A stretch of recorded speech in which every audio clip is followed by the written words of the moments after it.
Hi friends, 2023 மற்றும் 24 கேட்கப்பட்ட தனி வட்டி கணக்குகள் பார்த்துக்கிட்டு இருக்கோம்.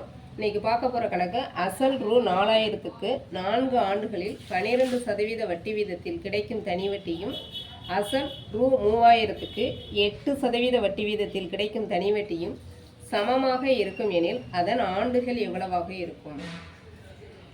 இதில் என்ன கொடுத்துருக்காங்கன்னா, இப்போ 4000 ரூபாய் ஒரு நபர்கிட்ட 12% வட்டி வீதத்தில் 4 ஆண்டுகள் கொடுக்குறோம். இன்னொரு நபர்கிட்ட 3000-ஐ 8% வட்டி வீதத்தில் கொடுக்குறோம். அது ரெண்டுக்குமே வட்டி சமமாக தான் வருது.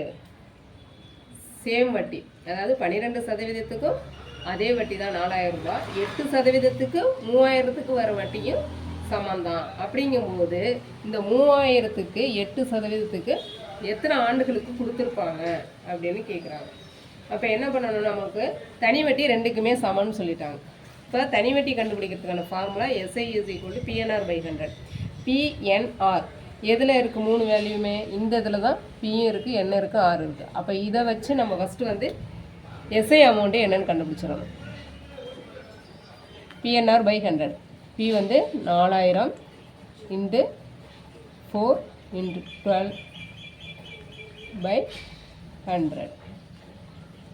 இப்போ இதை கேன்சல் பண்ணிங்க அப்படின்னா உங்களுக்கு என்ன அமௌண்ட் வரும்னா, SI அமௌண்ட்டு 1920 வரும். இப்போ நமக்கு SI அமௌண்ட்டு கிடச்சிச்சு.